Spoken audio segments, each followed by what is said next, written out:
அனைவருக்குமே வணக்கம். சற்று முன் கிடைத்திருக்கக்கூடிய ஒரு மிக மிக முக்கியமான செய்தி ஒன்று வெளியாகியுள்ளது. சற்று முன் உதயநிதி வீட்டில் புகுந்த அமலாக்கத்துறை இது மாதிரி வந்து பார்த்தீங்கன்னா செய்திகள் வந்து வெளியே இருக்கு.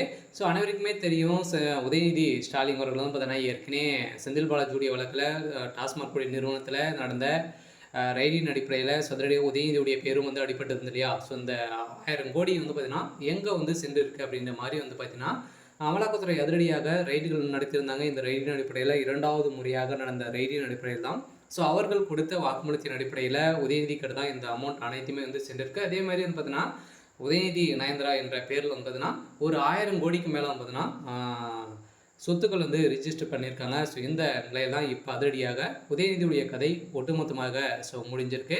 ஸோ இதை பற்றி இந்த வீடியோவில் ஸோ நம்ம முழுமையாக பார்க்கலாம். ஸோ அதுக்கு முன்னாடி நம்ம சேனலுக்கு வந்து இப்போ தான் நீங்கள் முதல் முறையாக ஸோ வந்திருக்கீங்க அப்படின்னா மறக்காமல் நம்மளுடைய சேனலை சப்ஸ்கிரைப் பண்ணி சப்போர்ட் பண்ணுங்கள். ஸோ வாங்க வீடியோக்குள்ளே போகலாம். ஸோ வந்து பார்த்தீங்கன்னா உதயநிதி ஸ்டாலின் அவர்கள் வந்து ஏற்கனவே அவர் வந்து துணை முதல்வர் ஆனதுலேருந்தே ஒரு மிகப்பெரிய பிரச்சனையில் அவருடைய வாய்க்குழுப்பாலே பார்த்தீங்கன்னா ஸோ அவருடைய இமேஜை வந்து குறைக்கக்கூடிய அளவுக்கு தான் அவர் வந்து பேசி வர்றாரு. இதை தொடர்ந்து செந்தில் பாலாஜியுடைய வழக்கிலும் அதே மாதிரி செந்தில் பாலாஜி அமைச்சராக இருக்கும்போது டாஸ்மாக் நிறுவனத்தில் இந்தியாவிலேயே வரலாற்றிலேயே முதல் முறையாக வந்து பார்த்தீங்கன்னா ஸோ தமிழகத்தில் டாஸ்மாக் நிறுவனத்தில் நடந்த ரைடின் அடிப்படையில் எக்கச்சக்கமான பணங்களும் சிக்கிது. அதே மாதிரி குறைந்தபட்சம் 1000 கோடிக்கு மேலே மெகா ஊழல் நடந்திருக்கு அப்படின்ற நிறுவனம் ஆகி ஸோ இப்போ வந்து பார்த்தீங்கன்னா வழக்குப்பதிவு வந்து செஞ்சுருக்காங்க. இந்த வழக்குப்பதிவின் அடிப்படையில் செந்தில் பாலாஜியுடைய பதவியை ராஜினாமா செய்திருக்காரு.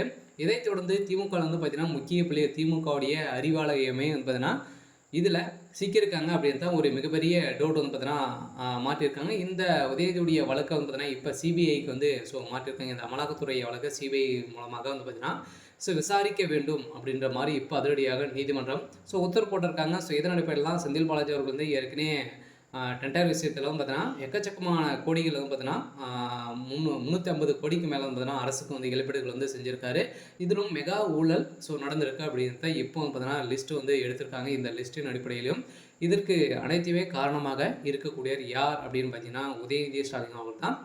ஸோ இந்த நிலையில் தான் ஸோ இந்த டாஸ்மாக் நிறுவனத்தில் நடந்த ரைடில் 2வது முறையாக நடந்த ரைடில் சிக்கிய விசாகன் அதே மாதிரி வந்து பார்த்தீங்கன்னா திரைப்பட இயக்குனர் இது மாதிரி வந்து பார்த்தீங்கன்னா ஒரு 3-4 பேர் வந்து பார்த்தீங்கன்னா இதில் சிக்கியிருந்தாங்க. இவர்கள் அனைவருமே வந்து பார்த்தீங்கன்னா இப்போ அதிரடியாக விசாரணைக்கு உட்படுத்தியிருக்கக்கூடிய நிலையில் தான் அவர்கள் கொடுத்த வாக்குமூலத்தின் அடிப்படையில் இப்போ அதிரடியாக பார்த்தீங்கன்னா உதயநிதி வசமாக சிக்கிக் கொண்டார். அதெல்லாம் பார்த்தீங்கன்னா உதயநிதியுடைய வீட்டில் இன்று காலை வந்து பார்த்தீங்கன்னா அதிரடியாக ஸோ அமலாக்கத்துறை வந்து ஸோ ரைடுகள் நடத்திட்டு இருக்காங்க. இந்த ரைடின் அடிப்படையில் இப்போ ஒரு சில தகவலாக வெளியாகி வருது. ஸோ எக்கச்சக்கமான பணங்கள் வந்து இதில் வந்து ஸோ கிடைத்திருக்கு அப்படின்ற மாதிரி இப்போ தகவல் வெளியாகி இருக்குது. சொல்ல பார்த்தீங்கன்னா வருகின்ற சட்டமன்ற தேர்தலுக்காக வயநாம வந்து பார்த்தீங்கன்னா